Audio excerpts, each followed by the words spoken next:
Hiya for missing you lots. Hope you're all having lots of fun at home and enjoying this gorgeous weather. Hope you had a lovely Easter holiday and I hope you ate lots of chocolate as well.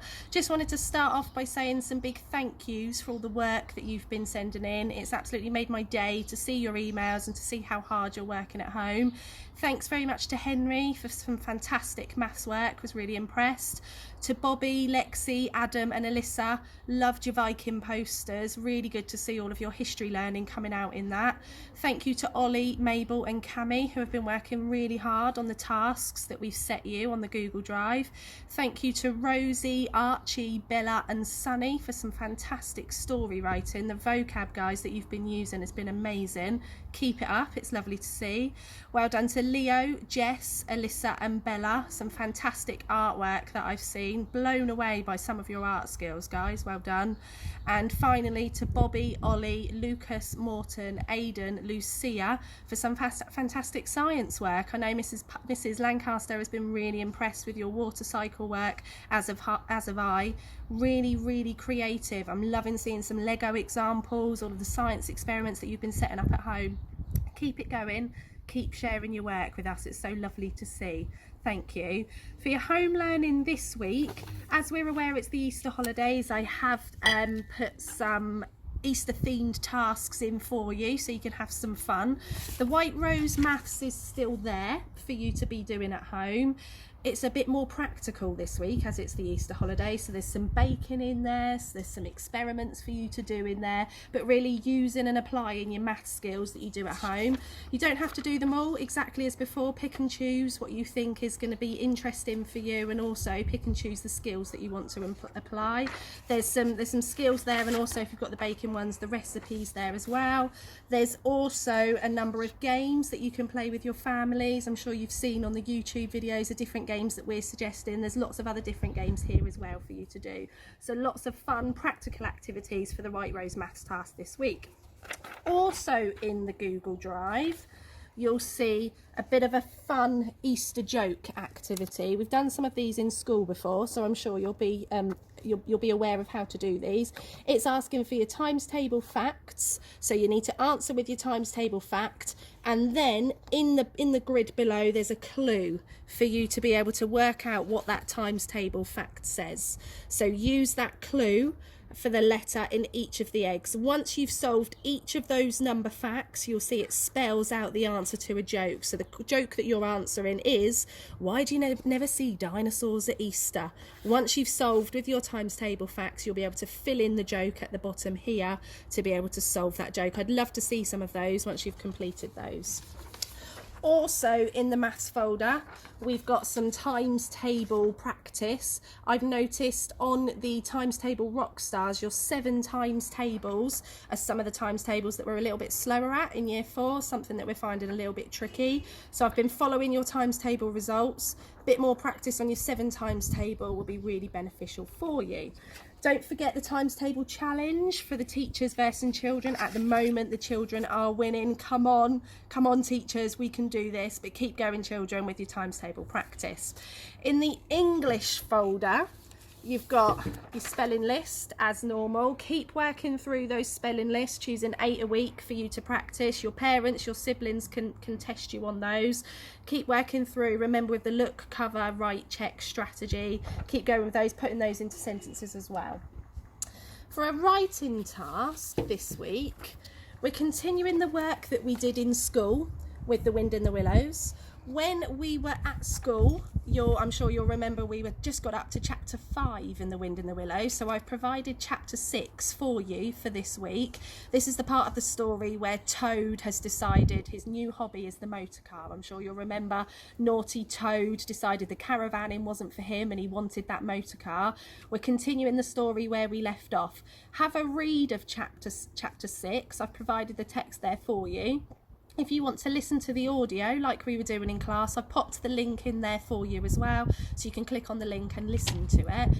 Read the whole of chapter 6, and then I've set you a bit of a challenge. I've also provided some sentence starters there. Once you've read chapter 6, you'll see that Toad gets locked up in prison for his disastrous attempt at driving that motor car. So while he's locked up in prison, the judge has sentenced him to 20 years in prison. I want you to have a go at using these sentence starters. Can you write a persuasive letter to that judge to persuade the judge to either send Toad to jail, because that's what he deserves to do, he deserves to stay in jail if that's what you think, or can you persuade the judge to let Toad off? You might want to write from your viewpoint. You could write from Ratty or Mole or Badger's viewpoint. It's completely up to you. These sentence openers will help you to be persuasive in your writing. I'd love to see some of your writing. If you could photograph your writing, great. Even better if you could video me reading your letters. I'd love to see how persuasive you can be for letting Toad free or locking him up in jail. Look forward to seeing those. Also in the English folder, as you have had every week, keep going with those SPAG skills. You've got your SPAG mats there. The answers are also provided. As we've said before, use the stars to guide you as to what level of challenge you want to use. There are also 2 reading comprehensions for you to use. We've got a garden birds one. I think that's quite relevant for this time of year. We've also got the story of Easter as well for you to be reading. Have a read through. Again, 3 different levels there. You just need to pick one of them. Answering the questions as you have done in class.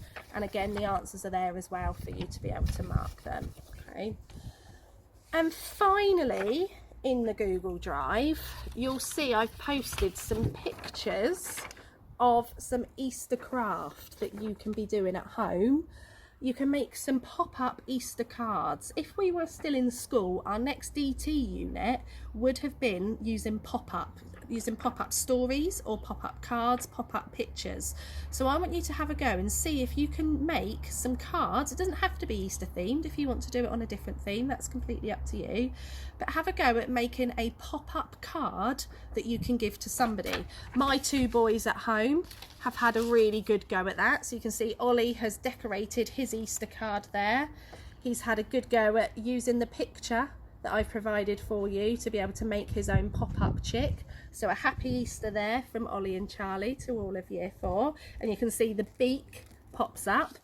You can also see we've been a little bit more creative using hand and footprints.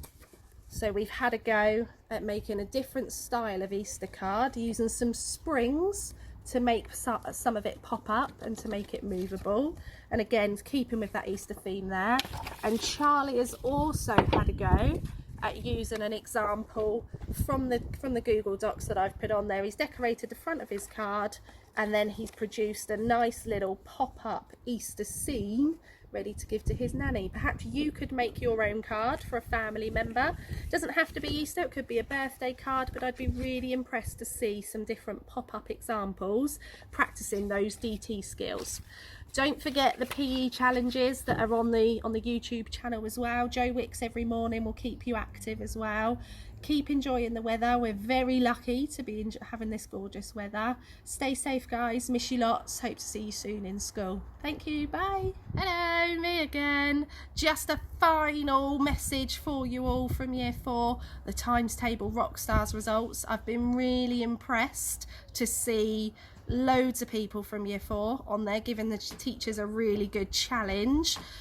I'm ready to announce the results for this week. So really close for the 3 classes in year 4 this week. Closest it's ever been, I think. A joint 2nd place with 3 people in the top 10 was Y4P and Y4L. Well done to you guys. So with 4 people in the top 10, yay! Congratulations, Y4O, we are the winners.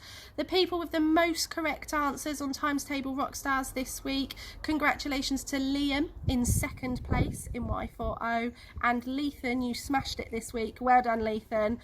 The best amount of correct answers, should I say. Well done, Lethan. Keep up the good work, guys. See you soon.